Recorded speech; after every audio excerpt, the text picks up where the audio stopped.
C'est pas vraiment un rêve, c'était une obligation. Tu sais, quand on signe un marché et qu'on me propose de travailler, l'objectif, il est là. On avait 12 mois pour construire ce centre de tri, on l'a fait. On avait un peu plus de temps pour construire l'écopôle, on l'a fait. On avait pas beaucoup de temps pour construire aussi, mais imaginez toute la chaîne de tri et de recyclage des peintures acryliques.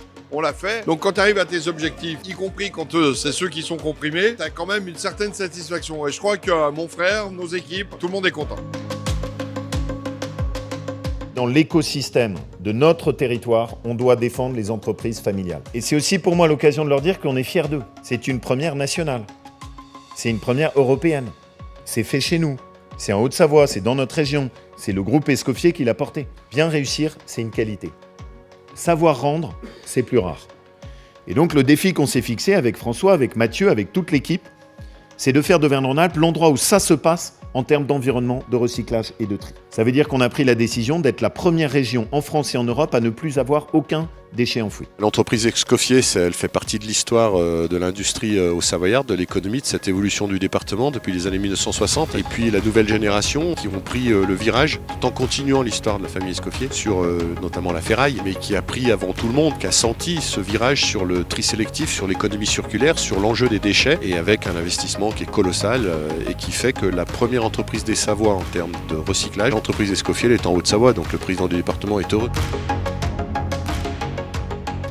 Ce que je retiens d'une inauguration comme ça, c'est qu'on a l'habitude de dire qu'on a 3 métiers. On a un métier de prestataire de service, qui consiste pour nous à mettre à disposition de nos clients des contenants pour pouvoir récupérer leurs déchets, qui est notre matière première. On a un 3e métier qui est dans l'ordre, celui qui consiste à négocier et à remettre dans le circuit des matières recyclées. Et entre les deux, on a un métier d'industriel. Et une installation comme celle qu'on vient de visiter aujourd'hui, elle fait vraiment la fierté de la profession et elle montre à quel point ce métier s'est industrialisé, à quel point c'est un vrai métier, comme on dit parfois sous forme de boutade, avec de la haute technologie qui est mise en œuvre, du tri dans l'infrarouge, tout un tas de machines qui sont des métiers d'industriels et notre matière première c'est le déchet des autres. Mais c'est une très très belle vitrine pour le métier et pour montrer à quel point il a muté et il s'est transformé.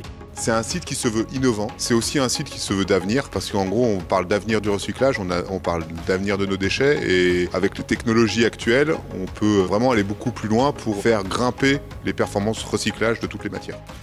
Essentiellement l'exemplarité. Ce site, il réunit tout ce que peut faire Federec, l'ancrage dans le territoire, l'innovation, la performance, la collaboration avec l'ensemble des acteurs économiques et politiques. Donc voilà, de ce point de vue-là, c'est vraiment une réussite. Et l'ambition qu'ont Jean-Philippe, François et la famille Escoffier pour avoir confiance dans leurs équipes, dans un projet, dans le recyclage. Moi, ça fait 20 ans que je suis dans l'entreprise. Quand je suis arrivé, jamais qu'on allait avoir, on va dire, de tels équipements et une telle performance derrière.